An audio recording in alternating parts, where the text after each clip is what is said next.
যোৱা লোকসভা নিৰ্বাচনৰ পিছত অসমত এনেকুৱা 22টা ঘটনা ঘটিছে আৰু আজি এইটো 23 নম্বৰ আৰু এই গোটেই ঘটনাটোবিলাকৰ লগত এটা কিছুমান বিশেষ মানুহ জড়িত হৈ থাকে আৰু লোকসভা ইলেকশ্যনৰ পিছত তেওঁলোকে বহুত এনকাৰেজমেণ্টো পাই আছে এটাৰ পিছত এটা ঘটনা কৰি আছে আমি টাফ একশ্যন ল'ম এতিয়া মই ডিজিপিক পঠাইছোঁ ধিঙলৈকে will take toughest possible action Piyush হাজৰিকাকো মই যাব দিছোঁ আৰু মই সদায় কৈ থাকোঁ যে আমাৰ অসমত নামনি আৰু মধ্য অসম বৰাক ভেলী আদিৰ দৰে জাগাত আমাৰ খিলঞ্জীয়া মানুহ লোকেল মানুহবিলাক বহুত ভয় আৰু সন্ত্ৰাসৰ পৰিৱেশত থাকে অসমৰ মানুহে যিমান এই কথাবোৰ বুজিব সিমানে আমাৰ কাৰণে ভাল বাকীটো আইনত যি ব্যৱস্থা ল'ব লাগেতো মই ল'মেই কিন্তু আমি যিমানেই সেন্সিটিভ হওঁ যে এই জায়গাবিলাকত কেনেকৈ আমাৰ মানুহবিলাক থাকে কিমান কষ্টত থাকে আমি যিমানেই সেন্সিটিভ হ'ম সিমানেই আমাৰ মানুহবিলাকে সুৰক্ষা পাব তিনিজন ল'ৰা কোন নাম এজনকতো এৰেষ্ট কৰা হৈছে বাকী দুজনৰ নামো আপোনালোকে পাই যাব মটৰচাইকেল এখনত উঠি আহি আছিলে কিন্তু ধিঙত এইটো ঘটনা এইটো ফাৰ্ষ্ট নহয় স্প্ৰে গেং হৈছে আৰু হৈয়ে থাকে যি জাগাত আমাৰ খিলঞ্জীয়া মানুহ মাইনৰিটি হৈছে সেই জাগাত আমাৰ মানুহবিলাক সদায় সমস্যাত থাকে কিন্তু আনফৰ্চুনেটলি যিবিলাক জাগাত আমি মেজৰিটি তাৰ মানুহে এই মানুহখিনিৰ কথাটো অনুভৱ নকৰে যেনেকৈ আজি অসমত কিবা এটা ঘটনা হ'লে অসমীয়া বঙালী কৰি দিব কিন্তু কোনো বঙালী মানুহে ছোৱালীক ওপৰত হাত নিদিয়ে কিন্তু আমাৰ মানুহখিনিয়ে চিন্তা কৰি থাকিব বঙালীয়ে চিন্তা কৰি থাকিব অসমীয়াই চিন্তা কৰি থাকিব মাৰোৱাৰীয়ে চিন্তা কৰি থাকিব হিন্দীভাষী কিন্তু আমাৰ শত্ৰু কোন মিত্ৰ কোন মানুহে এইটো আজিলৈকে উলিয়াব নোখোজে বা নাজানে বা মানুহে এভইড কৰে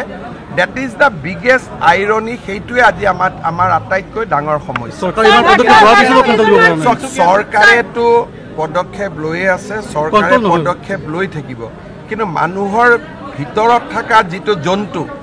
সেই জন্তুটোক চৰকাৰে কেনেকৈ আগত বুজি উঠিব এইটোতো ঘটনাৰ পিছতহে চৰকাৰে গম পায় যোৱা লোকসভা নিৰ্বাচনৰ পিছত অসমত এনেকুৱা 22টা ঘটনা ঘটিছে আৰু আজি এইটো 23 নম্বৰ আৰু এই গোটেই ঘটনাটোবিলাকৰ লগত এটা কিছুমান বিশেষ মানুহ জড়িত হৈ থাকে আৰু লোকসভা ইলেকশ্যনৰ পিছত তেওঁলোকে বহুত এনকাৰেজমেণ্টো পাই আছে এটাৰ পিছত এটা ঘটনা কৰি আছে আমি টাফ একশ্যন ল'ম এতিয়া মই ডিজিপিক পঠাইছোঁ ধিঙলৈকে will take toughest possible action Piyush হাজৰিকাকো মই যাব দিছোঁ আৰু মই সদায় কৈ থাকোঁ যে আমাৰ অসমত নামনি আৰু মধ্য অসম বৰাক ভেলী আদিৰ দৰে জাগাত আমাৰ খিলঞ্জীয়া মানুহ লোকেল মানুহবিলাক বহুত ভয় আৰু সন্ত্ৰাসৰ পৰিৱেশত থাকে অসমৰ মানুহে যিমান এই কথাবোৰ বুজিব সিমানে আমাৰ কাৰণে ভাল বাকীটো আইনত যি ব্যৱস্থা ল'ব লাগেতো মই ল'মেই কিন্তু আমি যিমানেই সেন্সিটিভ হওঁ যে এই জায়গাবিলাকত কেনেকৈ আমাৰ মানুহবিলাক থাকে কিমান কষ্টত থাকে আমি যিমানেই সেন্সিটিভ হ'ম সিমানেই আমাৰ মানুহবিলাকে সুৰক্ষা পাব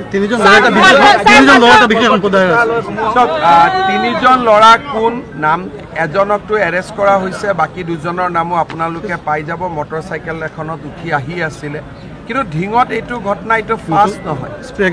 স্প্ৰে গেং হৈছে আৰু হৈয়ে থাকে যি জাগাত আমাৰ খিলঞ্জীয়া মানুহ মাইনৰিটি হৈছে সেই জাগাত আমাৰ মানুহবিলাক সদায় সমস্যাত থাকে কিন্তু আনফৰ্চুনেটলি যিবিলাক জাগাত আমি মেজৰিটি তাৰ মানুহে এই মানুহখিনিৰ কথাটো অনুভৱ নকৰে যেনেকৈ আজি অসমত কিবা এটা ঘটনা হ'লে অসমীয়া বঙালী কৰি দিব কিন্তু কোনো বঙালী মানুহে ছোৱালীক ওপৰত হাত নিদিয়ে কিন্তু আমাৰ মানুহখিনিয়ে চিন্তা কৰি থাকিব বঙালীয়ে চিন্তা কৰি থাকিব অসমীয়াই চিন্তা কৰি থাকিব মাৰোৱাৰীয়ে চিন্তা কৰি থাকিব হিন্দীভাষী কিন্তু আমাৰ শত্ৰু কোন মিত্ৰ কোন মানুহে এইটো আজিলৈকে উলিয়াব নোখোজে বা নাজানে বা মানুহে এভইড কৰে that is the biggest irony সেইটোৱে আজি আমাৰ আটাইতকৈ ডাঙৰ সমস্যা চৰকাৰেতো পদক্ষেপ লৈয়ে আছে চৰকাৰে পদক্ষেপ লৈ থাকিব কিন্তু মানুহৰ ভিতৰত থকা যিটো জন্তু